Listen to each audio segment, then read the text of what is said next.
di luar tema ini, Pak Ustaz. Baik. Saya jadi penasaran, ada di kampung saya penduduknya itu lebih kurang 40 atau 50, tapi dia berniat atau semangat sekali untuk membangun masjid, dan masjid itu sudah jadi. Namun pada waktu karena sudah jadi masjid, jadi mereka sholat Jumat di situ. Tapi saya dengar katanya kalau tidak sampai 40 itu katanya sholatnya Jumat tidak sah. Nah, itu mungkin pertama. Kemudian apa solusinya dari itu? Apakah kita sholat lagi atau bagaimana? Itu perlu. Jadi dari sekian banyak itu semangatnya saja yang ada, tapi pengisi tidak ada. Nah, itu. Terima kasih. Waalaikumsalam warahmatullahi wabarakatuh. Kapan sholat Jumat dilaksanakan pertama kali? Yaitu pada hari Jumat, hari keempat setelah Nabi di Quba, sebelum sampai di Madinah. Nabi sampai hari Senin, malam Selasa, malam Rabu, malam Kamis, malam Jumat. 4 malam di Quba, berdirilah satu masjid, Masjid Quba. Jumat pagi Nabi bertolak dari Quba menuju Madinah, sampai di satu kampung Bani Salim, berhenti dia sholat di tanah lapang. Sholat di situ, tempat sujud Nabi itulah didirikan Masjid Al-Jumu'ah oleh Umar bin Abdul Aziz, mengambil barokah tempat sujud Nabi waktu sholat Jumat pertama kali. Di beberapa riwayat sholat Jumat lebih daripada 40 ke atas. Berdasarkan itulah mazhab Syafi'i mengeluarkan pendapat sholat Jumat tidak sah kalau kurang dari 40, semuanya mesti muqim, bukan musafir, muqim semuanya.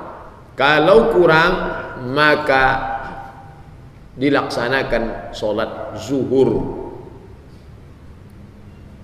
Lalu kemudian saya pakai mazhab Syafi'i dulu karena itu yang saya amalkan.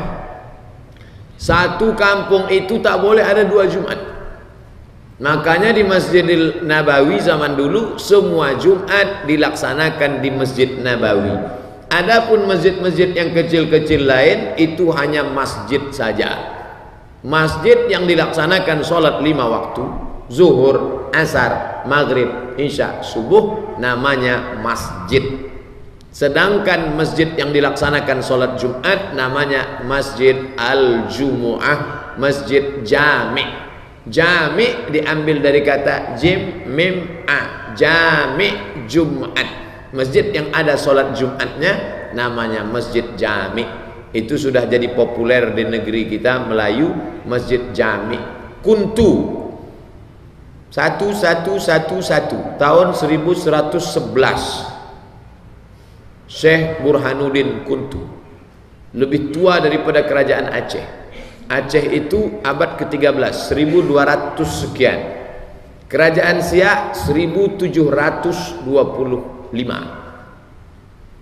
Wali Songo abad ke-14, Sunan Gunung Jati, Sunan Bonang, Sunan Kalijogo.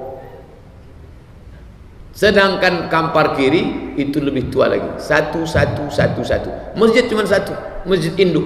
Sedangkan nampak macam masjid itu musola, surau. Surau untuk suku ini, surau untuk suku ini, surau untuk suku ini. Nanti sholat Jumatnya tetap di Masjid Induk. Itu contoh mazhab Syafi'i yang ada di negeri Melayu. Tidak boleh ada 2 Jumat dalam satu negeri. Mazhab Syafi'i. Lalu yang dilaksanakan kita ini sekarang banyak ini apa? Mazhab Hanafi. Jadi kalau di mazhab Syafi'i yang asli, maka selesai sholat Jumat itu dilaksanakan sholat zuhur. Masih dilaksanakan di Pandeglang, di Banten. Setiap selesai sholat Jumat mereka sholat zuhur lagi. Bingung jamaah kita yang baru pulang dari Pandeglang, nanya saya, ini aliran apa nih Pak Ustadz? Itulah mazhab Syafi'i itu. Karena sholat Jumat itu tak sah, maka tetap sholat zuhur. Kenapa tetap dilaksanakan sholat Jumat? Untuk menghormati Jumat. Tak tahu sah yang mana, maka setelah sholat Jumat mereka sholat zuhur lagi. Nah, jadi kalau ada orang mengatakan saya ni Syafi'i tulen nih Pak Ustaz, Mana pula tulen mencampur sama Hanafi. Karena ada kata mazhab Hanafi, kalau dalam kota itu banyak, tak terhindarkan lagi, maka sah. Masjid An-Nur, di depan Masjid An-Nur Masjid Gunung Merah, di samping di belakang Telkom masjid, ada lagi banyak sekali masjid. Maka dalam hal ini itulah hikmahnya 4 mazhab, Syafi'i, Hanafi, Maliki, Hambali. Nah, kalau kampung itu kurang jamaahnya 40, apa solusinya? Maka dia tetap laksanakan sholat Jumat, dia pakai mazhab lain selama tak keluar dari 4 mazhab. Kata Buya Hamka, kita ini Nusantara bermazhab Syafi'i dengan tetap menghormati Hanafi, Hambali, Maliki. Artinya mayoritas kita dalam beberapa amalan Syafi'i. Mana tahu di daerah pemukiman sana kurang, tetap laksanakan sholat Jumat asal menurut urf sudah. Karena kalau dikatakan tak ada Jumat, orang tak sholat sama sekali nanti. Sementara di situ orang perlu menyampaikan tausiah. Macam kami masuk ke pedalaman suku Akit di Sokop, suku Talang di Indragiri Hulu, itu bisa-bisa kurang. Maka tetap laksanakan sholat Jumat, sampaikan khutbah. Karena kalau tidak nanti orang tak dapat pencerahan, Islamisasi. Kalau ditunggu orang mukim, kami baru 2 hari di situ, kami tak mukim, musafir. Kalian aja lah sholat. Kita datang mau ngajak orang sholat. Kalau kita tak sholat, apa kata orang? Nah, oleh sebab itu, ikhtilaf antara ulama itu adalah sebagai rahmat, bukan hadis. Ikhtilafu ummati rahmat, bukan hadis. Itu kata-kata hikmah. Baik. Ini tentang masalah kalau kurang daripada 40, mazhab Syafi'i saja yang mengatakan tak sah. Adapun mazhab lain asal menurut urf sudah dianggap cukup ramai, ada imam, ada khatib, ada makmum, laksanakan sholat Jumat. Wallahu a'lam bishawab. Kalau Ustadz jadi makmum, kapan Pak Ustadz baca Al-Fatihah? Selesai imam baca Fatihah. Ghairil maghdubi alaihim waladdallin. Amin. Bismillahirrahmanirrahim. Alhamdulillahirabbil alamin. Arrahmanir rahim. Maliki yaumiddin. Iyyaka na'budu wa iyyaka nasta'in. Ihdinas siratal mustaqim. Shiratal ladzina an'amta 'alaihim ghairil maghdubi 'alaihim waladdallin. Amin. Tak sampai 1 menit. Selesai. Cara kedua, diikuti imam tu baca. Bismillahirrahmanirrahim. Ikuti imam. Alhamdulillahirabbil alamin. Selesai imam baca, makmum pun selesai. Mazhab Syafi'i. Mazhab Hanafi, makmum tak perlu baca. Karena al-imam mujunnah, imam itu penanggung jawab. Kalau sudah imam membaca, makmum diam saja, sah. Mazhab Maliki tergantung solatnya. Kalau solatnya solat jahar, maghrib, isya, subuh, Jumat, Idul Fitri, Idul Adha, makmum tak perlu baca karena telinganya sudah dengar bacaan imam. Tapi kalau solatnya sir, zuhur, asar, maka makmum tetap baca. Hanafi, makmum tak perlu baca, cukup imam. Syafi'i, makmum tetap baca. Maliki, tengok solatnya. Solat jahar, makmum tak perlu baca karena sudah dengar. Solat sir, makmum tetap baca. Ustaz pakai mana? Saya dalam baca Fatihah, saya pakai mazhab Syafi'i. Maka saya tetap baca Fatihah. Ada jamaah nelpon saya, katanya tak sempat waktu dia baca Fatihah. Saya tanya, bapak baca Fatihahnya gimana? Dengarkan baca Fatihah saya. Kita hitung sama-sama. Bismillahirrahmanirrahim. Alhamdulillahirabbil alamin. Arrahmanirrahim. Maliki yaumiddin. Tak sampai 1 menit. Baru dia kata dia, oh gitu ya. Berarti baca Fatihah dia lama, macam Muammar. Bismillahirrahmanirrahim. Oh, tak cukup lah waktu kalau gitu bacanya. Ulama Saudi Arabia tu Pak Ustaz, baca fatwa Syekh Abdul Aziz Ibnu Baz, Mufti Saudi Arabia. Syekh Abdul Aziz Ibnu Baz, kata beliau dalam fatwanya, saya dalam hal ini berpegang kepada hadis la salata, tidak sah salat liman lam yaqra bi Fatihatil kitab, bagi siapa yang tak baca Fatihah. Syekh Abdul Aziz bin Baz mengeluarkan fatwa tetap makmum baca Fatihah. Dalam hal ini sejalan bin Baz dengan mazhab Syafi'i. Walaupun dia tak bilang saya ikut mazhab Syafi'i, indah, tapi pendapat dia itu sejalan dengan mazhab Syafi'i bahwa makmum tetap baca Al-Fatihah. Tapi saya tak menyalahkan kawan-kawan saya dari Muhammadiyah. Mereka pakai majelis tarjih. Muhammadiyah mentarjihkan pendapat Maliki, mendapat yang pakai hadis bahwa cukup imam saja selama 4 mazhab.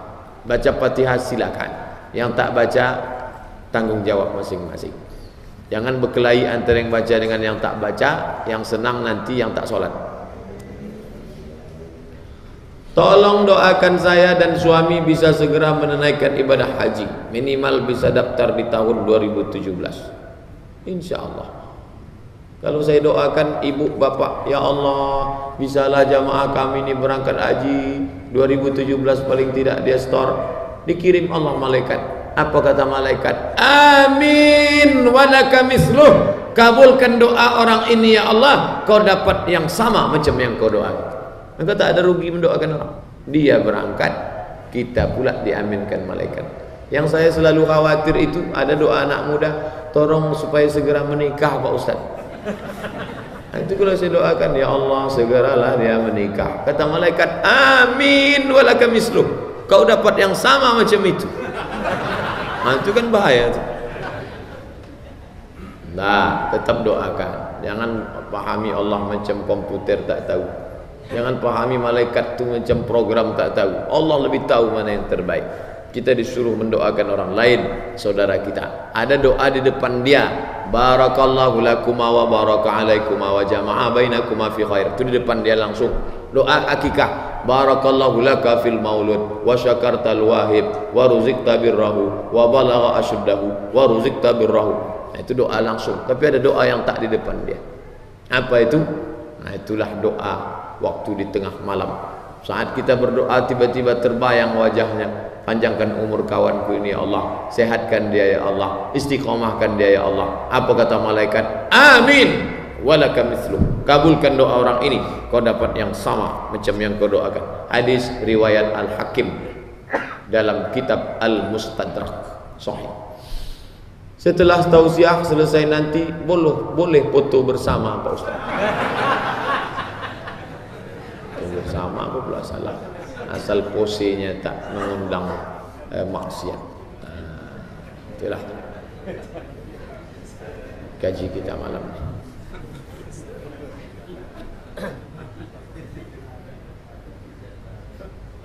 Saya mau tanya Ustaz. Ya. Assalamualaikum warahmatullahi wabarakatuh. Waalaikumsalam. Ustaz, sebagaimana biasanya masjid kita ini ada program malam maghrib ngaji. Ya alhamdulillah ada sekitar 80 anak setiap sorenya. Alhamdulillah. Yang saya tanyakan Ustaz, kami selaku pengajar, ketika sholat maghrib atau sholat isya, sebelum jemaah yang lain datang, masjid biasanya kan berpasang dulu ya Ustaz ya. Anak-anak sudah ada di masjid dan anak-anak saya berdirikan di belakang untuk menunaikan sholat maghrib dan sholat isya. Sedangkan yang masuk untuk terlambat datang biasanya tentu akan melewati anak-anak yang sudah berdiri, yang sudah sholat. Jadi solusinya bagaimana Ustaz? Lalu yang kedua Ustaz, biasanya untuk menghindari anak-anak ini supaya tidak ikut, saya sengaja berada di tengah-tengah anak-anak. Saya berada di belakang bersama anak itu. Apakah saat saya itu termasuk saf yang terputus atau bagaimana? Baik. Sekarang masjid ini sudah ditinggalkan. Dulu tradisi kita, saya di kampung masih kecil, jam 6 sudah pergi ke masjid, sholat di masjid sama kawan-kawan, habis itu mengaji sama ustadz sampai isya. Setelah isya baru pulang. Sekarang tradisi itu sudah tak ada. Kalau mau merindukan itu, pergi ke kampung pun tak ada lagi di kampung. Di kampung pun anak-anak sudah tak ke masjid. Di Raudhatus Shalihin masih ada 80 anak mengaji. Ini spesies yang perlu dibudidayakan.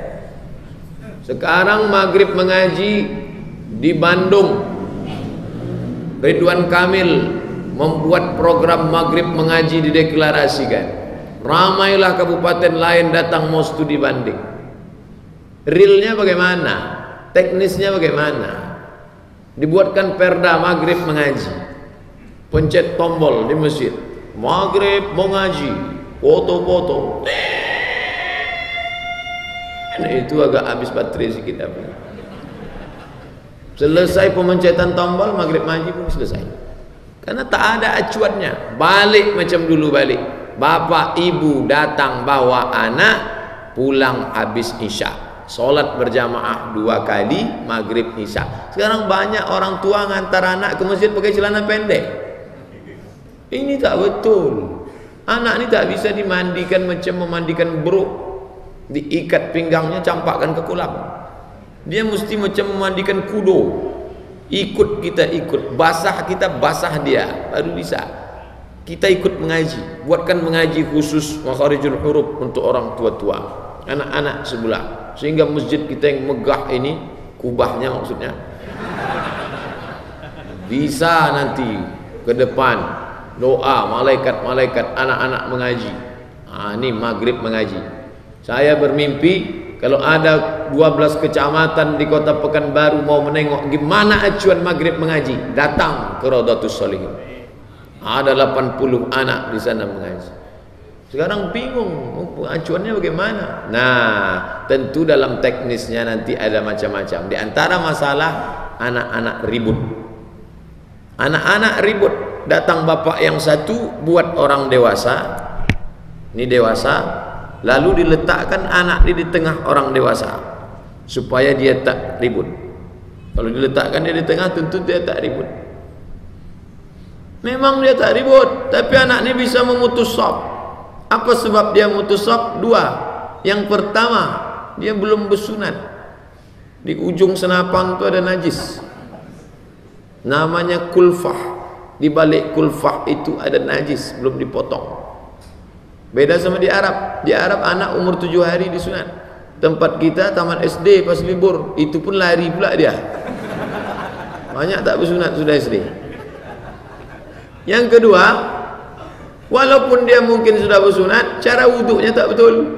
Dihidupkannya keran, disipak-sipaknya aja air tu.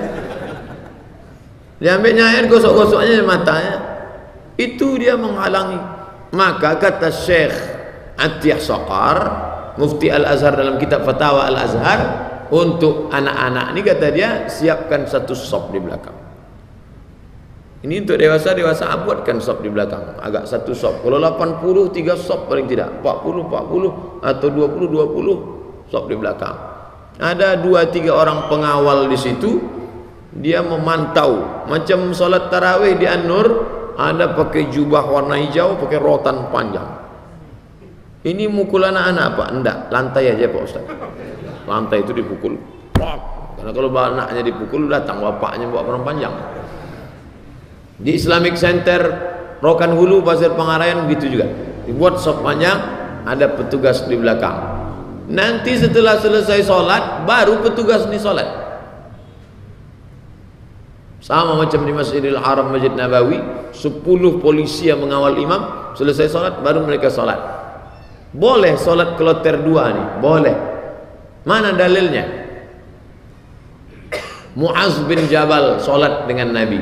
Selesai sholat, Nabi pulang ke rumah, datang orang kampungnya, sholat mereka sekali lagi, sholat kloter 2. Tapi jangan gara-gara ini kita santai.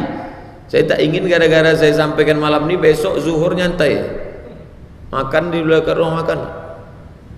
Qad qamatis salatu qad qamat. Udah qamat. Kloter 2 kan ada. Ini tak betul nih. Model tadi bisa dibuatlah petugas itu 2-3 orang, dia masuk kloter 2, sama dapat pahala karena dia sudah menjaga. Ini ke depan teknis-teknis Pekanbaru kota metropolitan yang madani yang mengproklamirkan maghrib mengaji. Yang belum punya acuan, Masjid Raudhatus Shalihin 80, jangan sampai macam kerakap tumbuh di batu, hidup segan mati tak mau. dia terus bertambah. Tidak ada jalan lain mengentaskan buta huruf Al-Quran kecuali dengan maghrib mengaji. MDA bukan saya mengecilkan, belajar tulis Arab, belajar akidah, belajar akhlak, ngajinya lupa. Berapa banyak anak tamat MDA tak pandai mengaji.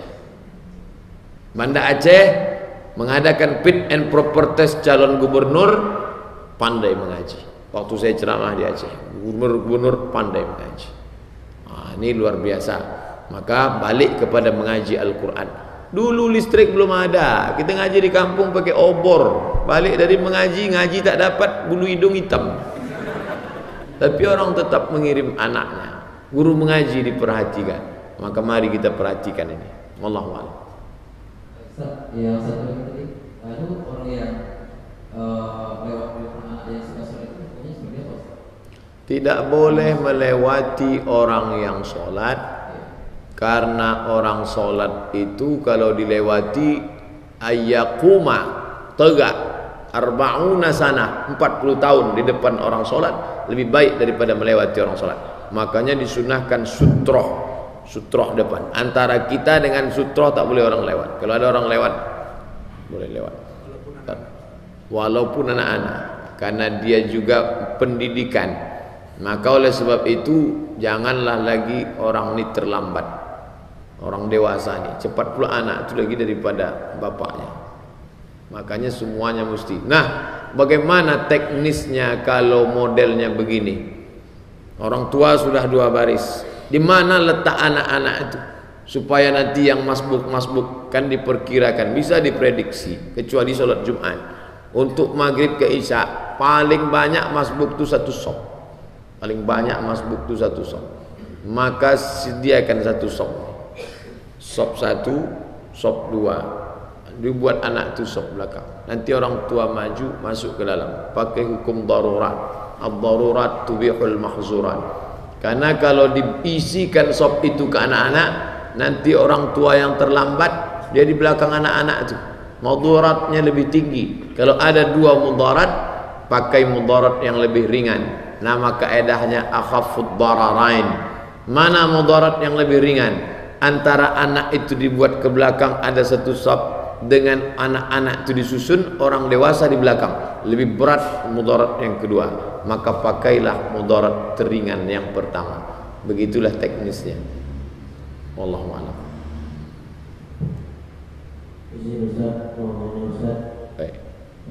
Tentang anak yang lahir dari seorang ayah yang muslim tapi ibunya kafir atau Kristiani, atau sebaliknya anak yang lahir dari seorang ibu yang Islam tapi ayahnya kafir, apa jatuhnya anak tersebut?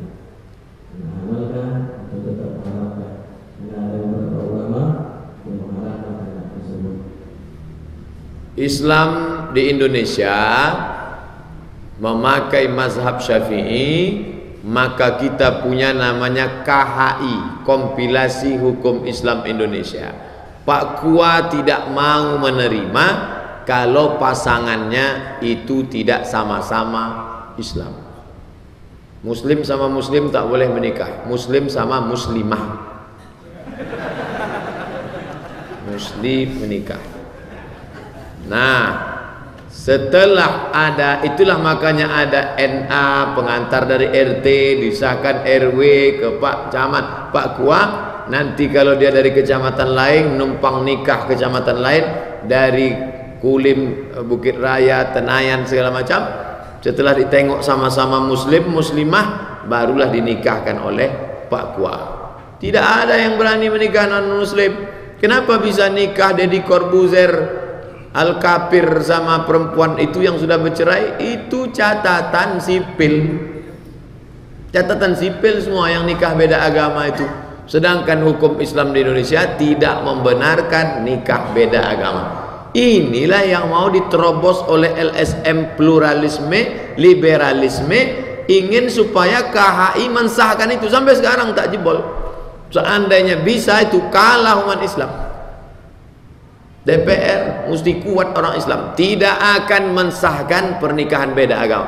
Bahwa dia di catatan sipil itu negara, tapi untuk agama tidak sah. Andai terjadi menikahlah si manungkaling sama muslimah, ini walinya berdosa semua, bapaknya, datuknya, ayahnya, abangnya, kakaknya, pamannya berdosa semua. Kok bisa nikah dia sama si kafir nih?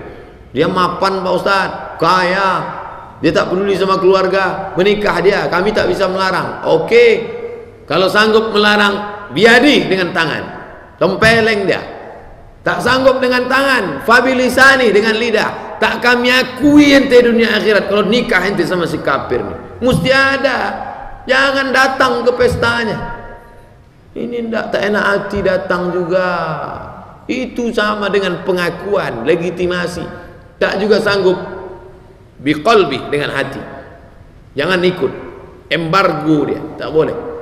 Nah, ini. Lalu kemudian menikah dia, lahirlah anaknya. Maka anaknya itu anak zina. Tak ada anak zina Pak Ustaz, semua anak kan suci. Anaknya itu suci, tapi hasil perbuatan zina. Maka kalau anak itu zina, hari berganti musim berubah, si emak tadi pun taubat, lalu kemudian rajin dia pengajian, gimana anaknya ini? Maka anak itu tidak dapat warisan dari bapaknya karena beda agama. Yang menyebabkan tak dapat warisan, beda agama. Membunuh anak, bunuh bapak tu anak tak dapat warisan. Cerai tak dapat warisan. Dua, kalau anak itu laki-laki, tak bisa jadi wali bagi adik-adiknya nanti, karena adiknya itu bukan saudara seayah. Kalau kebetulan anak itu perempuan, maka mau nikah nanti walinya siapa? Bukan ayahnya, bukan mbaknya, bukan abangnya, bukan adiknya. Fas-sultanu waliyun man la waliyalaha. Walinya wali hakim. Siapa wali hakim? Pak Kua menikahkannya. Oleh sebab itu, jagalah anak menantu, sahabat, kerabat, adik, kakak kita. Jangan sampai ini kadang datang dia bertamu beda agama disambut cuek, tak mau tahu. Ditanya, ini siapa? Agamanya apa? Nanti nanya agama, ini bapak anti kebinekaan ya, anti Pancasila ya. Katolik tidak mengizinkan anaknya nikah dengan Protestan. Katolik tak boleh nikah sama Protestan. Cari orang Santa Maria yang mau nikah sama HKBP. Mana? Ortodok tak boleh nikah sama Protestan. Ortodok tak boleh nikah sama Katolik. Islam NU masih banyak nikah sama Muhammadiyah. Salafi menikah dengan dua lapi banyak. Tapi sama kafir tak ada ampun. Berawal dari kenalan, habis kenalan chatting, browsing, launching, mancing. Habis itu akrab, datang bertamu. Kenapa dibiarkan? Bapak yang membiarkan anak gadisnya. Kalian duduk di sini bentar ya, papa mau ke dalam. Berzina anak itu. Ustadz aja yang pikiran kotor, mana berzina dia. Langkah pertama kenalan, bertamu. Kalau hati anak gadis kita sudah luluh, dia akan nikah. Nauzubillah. Anak saya tak khawatir, saya Pak Ustadz, anak saya laki-laki. Anak laki-laki itu murtad.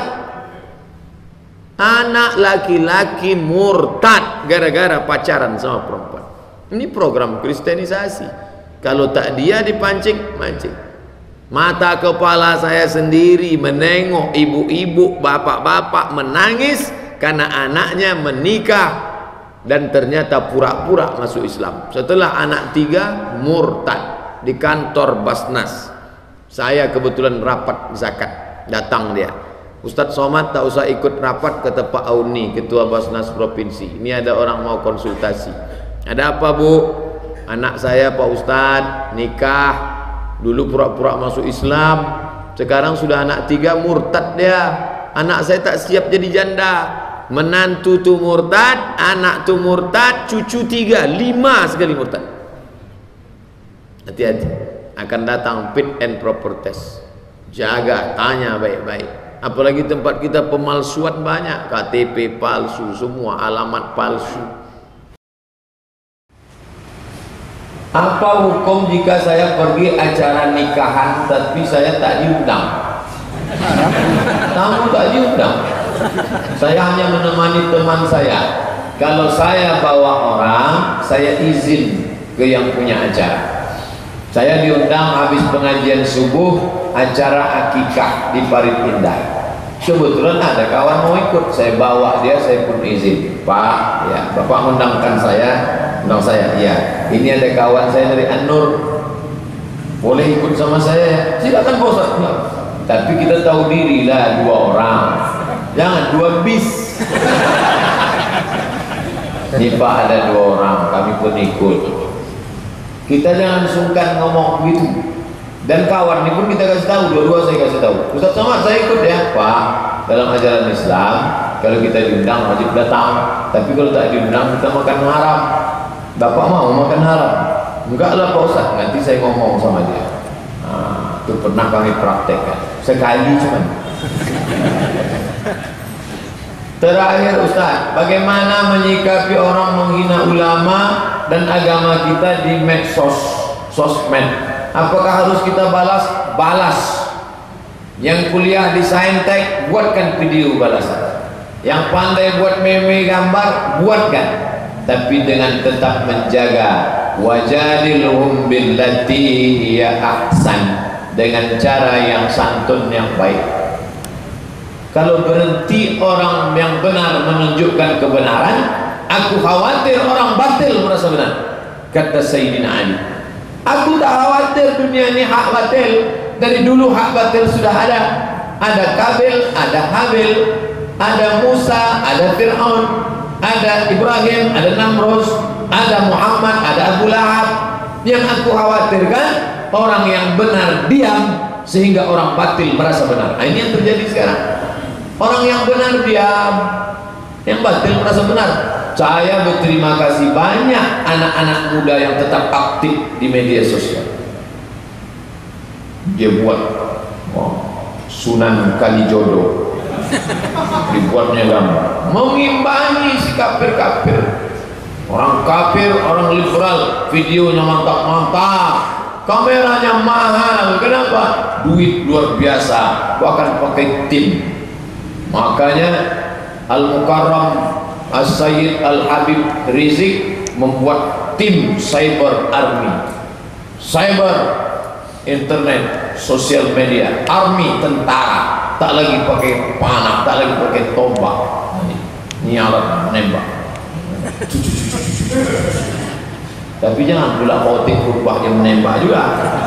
Sesuaikanlah, pasang waktu. Yang anak-anak muda pasang waktu. Saya hanya pakai internet dari jam 2 ke jam 3, 1 jam. Jangan habis waktu dengan itu. Kuliah tak tentu arah, tidur kurang, mata redup gara-gara hasil kena itu. Nah, pasang waktu. Kita yang mengatur diri kita. Jangan sampai dia mengatur kita. Ini tadi saya dapat kiriman anak kecil diikatkan di batang pisang. Gara-gara mak sama ayahnya asik main Facebook. Berapa banyak anak yang dimasukkan, anak yang lahir prematur dimasukkan ke pemanas bayi itu apa namanya? Open apa? Inkubator. Penjaga itu asik main HP, begitu di muka masak anak juga. Nah, kan itu. Oleh sebab itu ini penting. Gara-gara Ustaz ceramah ini menghabiskan waktu, akhirnya isinya batil semua. Jalan tengah. Pasang waktu, anak-anak dari Fakultas Sains Teknologi yang paham komputer, buat kan video Instagram itu pendek. Saya di Jalan Sudirman kemarin, singgah makan sate di Jalan Sudirman, datang anak muda, rambutnya pendek sini, orang ini diikat pakai celana tak pendek, celana lutut. Dia tengok saya lama. Setelah itu, mantap Ustaz, kata. Mantap apa? Saya bilang, saya selalu nonton di Instagram. Mantap, rupanya dia ngaji. Memang tak pernah ke masjid, mungkin tengok bentuknya tak mungkin. Tapi insya Allah dia sudah mulai mengaji lewat itu. Saya tak punya Instagram. Itu siapa yang buat? Itu yang paham-paham komputer itu. Oleh sebab itu anak bapak ibu jangan nyangka kalau kuliah tafsir dapat pahala, jurusan hadis dapat pahala, kalau saintek tak dapat pahala. Jurusan apa deh? Saintek, neraka jahanam tempat kalian. Makanya dibuat integrated kurikulum yang berintegrasi. Materinya siapa yang buat? Anak jurusan tafsir hadis. Mengolah bahasanya siapa? Anak jurusan bahasa Indonesia. Bagaimana cara ininya? Anak psikologi, karena yang mereka ngerti psikologi. Yang buatkan videonya anak saintek. Pemerannya anak ekonomi. Anak ekonomi itu kan banyak ganteng-ganteng, cantik-cantik. Pakai cadar. Apa gunanya cantik pakai cadar? Ustaz? Pokoknya dibuat tampilan video yang menarik, jangan mengumbar aurat, bertarung di dunia alam maya. Nah, ini penting. Itulah kaji kita malam ini. Mudah-mudahan ada manfaatnya. Terima kasih perhatian Bapak Ibu. Mohon maaf banyak silap salah. Ala hadhihi niyah al-Fatihah.